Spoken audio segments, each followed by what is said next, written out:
नाज़रीन, supreme leader की शहादत के बाद अब ये खबरें भी सामने आ रही हैं कि उनकी खुफिया लोकेशन को किस तरह से टारगेट किया गया। हमने देखा कि ईरान के अंदर जब मुजाहरे हुए तो उसमें मुसाद और CIA के एजेंट शामिल होने के हवाले से भी खबरें मौसूल होती रहीं। तो अब उनकी लोकेशन किस तरह से ट्रेस की गई, इस सारे मामले पर बात करते हैं। साजिद तारड़, बानी अमेरिकन मुस्लिम्स फॉर ट्रंप, हमारे साथ मौजूद हैं। साजिद तारड़ साहब, बहुत शुक्रिया आपके वक्त का। किस तरह से देख रहे हैं आप? एक तरफ तो सुप्रीम लीडर को शहीद कर दिया गया, अब ईरान के अंदर भी ज़ाहिर है गम और गुस्सा पाया जा रहा है। फिर ये भी सवालात उठाए जा रहे हैं कि खुफिया लोकेशन को इंतहाई दुरुस्तगी के साथ किस तरह से निशाना बनाया गया। तो इस सारी खबर पर आपको क्या तबसरा है? सारे सिनेरियो के अंदर सिर्फ एक शख्स जो है वो इंस्ट्रूमेंटल है या बेनिफिशरी है, वो बीबी नेतन्याहू है, इजराइल का प्राइम मिनिस्टर, जो कि मुसलसल अपनी पॉपुलैरिटी लूज करता नजर आ रहा है। और उसकी बड़ी ख्वाहिश थी, बल्कि जो जायनिस्ट एक कम्युनिटी है उनकी बड़ी ख्वाहिश थी कि किसी तरीके से अमेरिका को घसीट के इस मसले के अंदर फंसाया जाए, और वो उसमें बड़े कामयाब हुए हैं। बड़ी बड़ी लॉबी की उन्होंने इसमें। इस वक्त यहाँ ये बताना चाहूंगा कि ईरान जो है वो direct threat American main line को थ्रेट नहीं था, इसमें ऑब्जेक्टिव सिर्फ और सिर्फ इजराइल है।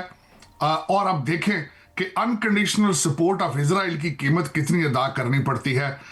यहाँ ये देखने वालों को अर्ज करना चाहूंगा, अमेरिका के अंदर इस वक्त जो नंबर 1 इशू, इलेक्शंस आ रहे हैं नवंबर में, mid term, number 1 issue inflation है, महंगाई है।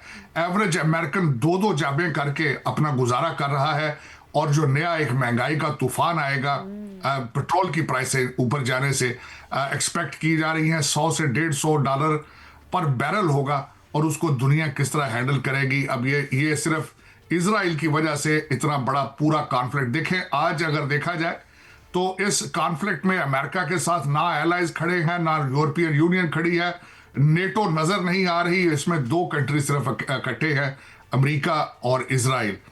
इसमें आज आप देख लें, मैं बल्कि इसको यहां तक कहूंगा कि ये दुनिया की तीसरी वर्ल्ड वॉर है, शुरू हो चुकी है।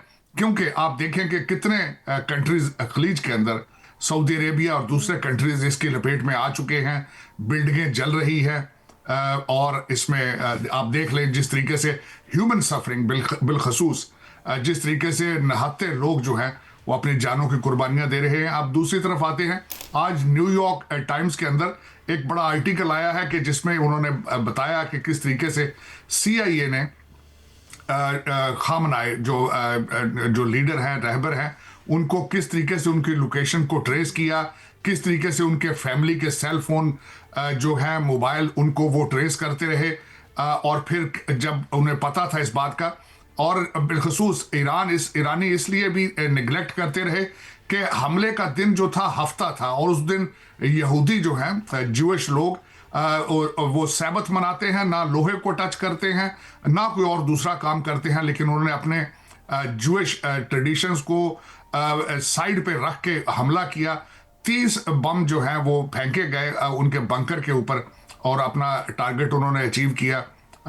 और मैं समझता हूं कि अब तारड़ साहब ये फरमाइएगा कि जिस तरह से आपने न्यूयॉर्क टाइम्स का जिक्र किया, उसी तरह से वाशिंगटन पोस्ट में भी आज एक आर्टिकल छपा है, और ये मुख्तलिफ मीडिया की तरफ से भी दावे किए जा रहे हैं कि ये जो अमेरिका और इसराइल का हमला है ईरान पे, इसमें खलीजी पड़ोसी मुल्क जो है उसने भी जो है प्रेसिडेंट ट्रंप को कायल करने में जो है ना इसराइल की मदद की कि आप ईरान पे हमला करें। एक तो इस हवाले से बताइएगा।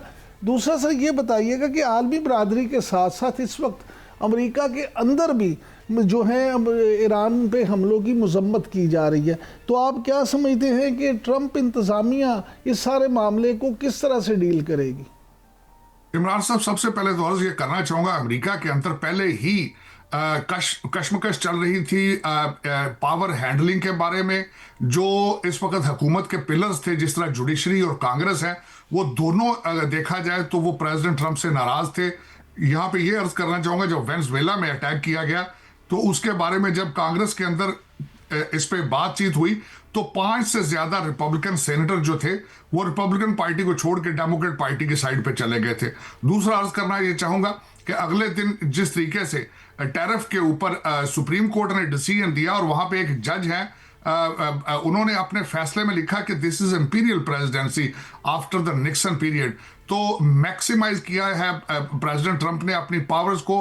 दूसरी जो गवर्नमेंट के दूसरे जो पिलर्स हैं, कांग्रेस है, उनको इत्मीनान में नहीं लिया जाता, जुडिशरी के फैसलों की रिस्पेक्ट नहीं की जाती। तो पहले भी क्राइसिस चल रहे थे अमेरिका के अंदर, और बिलखसूस आइस के हवाले से, इमिग्रेशन की इन्फोर्समेंट के हवाले से जुलूस भी थे, डेमोक्रेट पार्टी के तहफ़्फ़ुज़ात भी थे। आपने देखा होगा कि गवर्नमेंट शटडाउन हुई इमिग्रेशन की फंडिंग के ऊपर। तो इंटरनल क्राइसिस मौजूद थे। और दूसरा, जिस तरह मैं मुसलसल ये कह रहा हूं कि डोनाल्ड ट्रंप साहब को रिपब्लिकन पार्टी मुसलसल ये कहती थी कि आप इन्फ्लेशन के बारे में कुछ करें, क्योंकि नवंबर के अंदर मिड टर्म इलेक्शन आ रहे हैं, और अगर उसमें रिपब्लिकन पार्टी लूज करती है तो हमारे प्रेसिडेंट लेम डक, जो कि टर्म इस्तेमाल की जाती है, मतलब है बड़े तशवीशनाक है सदर ट्रंप के लिए। और जिस तरह से अभी आपने बात की कांग्रेस को बाईपास किया सदर ट्रंप ने, तो क्या लगता है जो इंटरनल सिचुएशन बन रही है उसके बाद सदर ट्रंप पर प्रेशर आ सकता है कि वो जंग रोक दें? देखिए, जंग जो मैं समझता हूं कि जंगें, मेरी नजर में जंगें शुरू करना आसान होती है, रोकनी मुश्किल होती है। और इस जंग के बारे में मेरा पर्सनल एनालिसिस देखें तो जंग शुरू भी बीबी नेतन्याहू की फरमाइश पर है, तो रुकवाएगा भी वही अल्टीमेटली, कि जब इदाफ हासिल होंगे वो तब तक वो नहीं छोड़ेंगे। 12 दिन की पिछली जंग जो ईरान के साथ थी, उसमें भी ये उन्होंने एक फैसला किया था।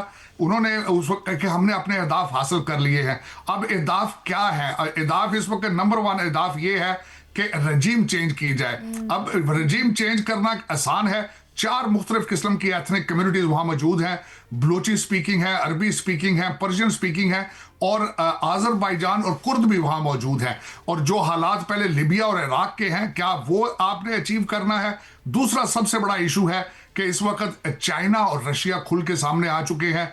बल्कि चाइना ने कहा है कि this is a red line. Venezuela का सारा तेल चाइना जाता था, ईरान का तेल भी चाइना जाता था, वो तेल के बगैर किस तरह गुजारा करेंगे?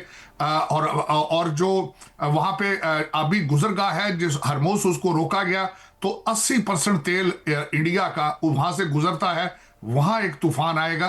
तो ये सारे सर्कमस्टांसेस, ये इतना आसान नहीं है कि जंग रोक ली जाए। चौधरी साहब, इस पे एक बात जो खास तौर पे मैं आपसे जानना चाहूँगा, क्योंकि आप माशाल्लाह से अमरीकी मामलात को तो समझती हैं, लेकिन मिडल ईस्ट पे भी आपकी गहरी नज़र है।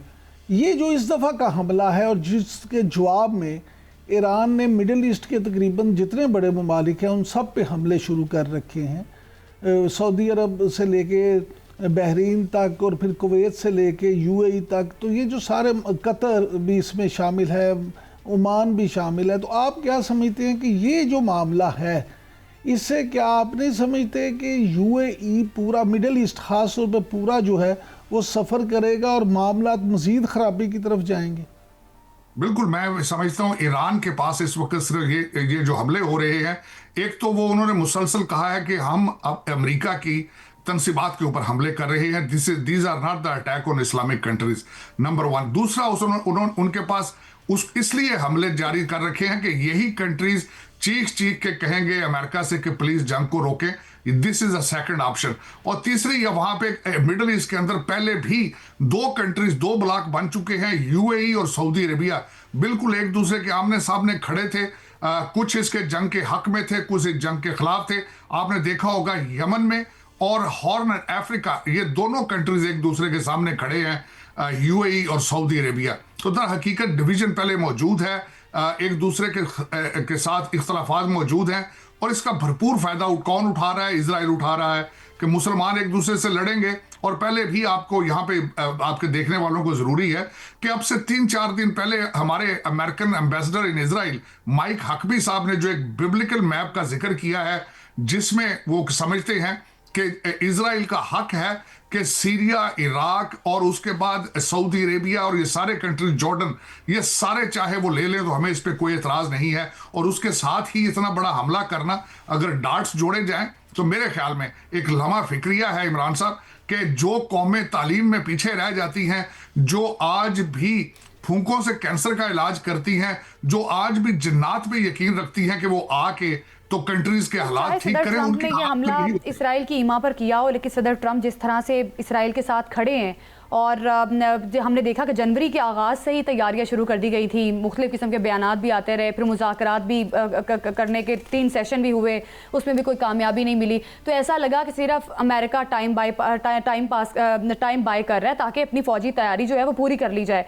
तो अब आपको क्या लगता है कि अब इसराइल के कहने पर ही जंग रुक सकती है? अगर इसराइल कहे तो वैसे तो जंगे अभी आप वाली बात के रोकना इतना आसान नहीं है, तो अभी आप क्या मशर के वुस्ता में सूरत हाल देख रहे हैं? और ट्रंप की पोजीशन आपको क्या लगता है कि आने वाले टाइम में क्या होगी और कितनी भारी कीमत अमेरिका को चुकानी पड़ सकती है इस जंग की? नंबर 1, एक तो डोनाल्ड ट्रंप साहब दोबारा इलेक्शन नहीं लड़ पाएंगे क्योंकि वो टर्म आउट हो जाएंगे और उसका उन्हें परवाह नहीं है। दूसरी उसमें मैं बात करना चाहूंगा कि यहूदी लॉबी एक बहुत स्ट्रॉन्ग लॉबी है और बीबी नेतन्याहू ने बड़ी मेहनत के साथ ये सारा कुछ किया है, लॉबी कर करके, कन्विंस कर करके, मजबूर कर करके उनको।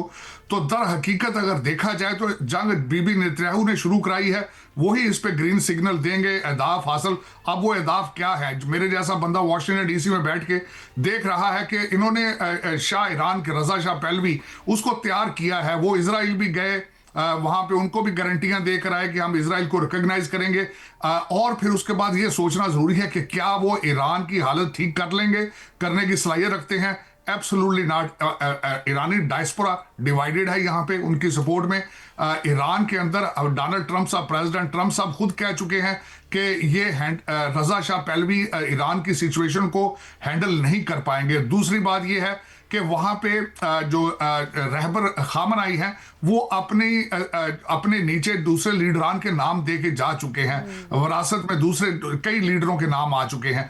और दूसरा मैं जो अर्ज कर रहा था कि क्या इस रजीम को अगर चेंज किया जाए तो ईरान की हालत इराक जैसी होगी, लिबिया जैसी होगी, और क्या ये दुनिया या वो पूरा रीजन इसको अफोर्ड कर पाएगा? यहाँ पे एक बात और जरूरी है कि 900 किलोमीटर का बॉर्डर पाकिस्तान के साथ है, आपका 1600 किलोमीटर का बॉर्डर पहले ही जल रहा है। बिल्कुल साजिद तारड़ साहब बिल्कुल दुरुस्त कह रहे हैं।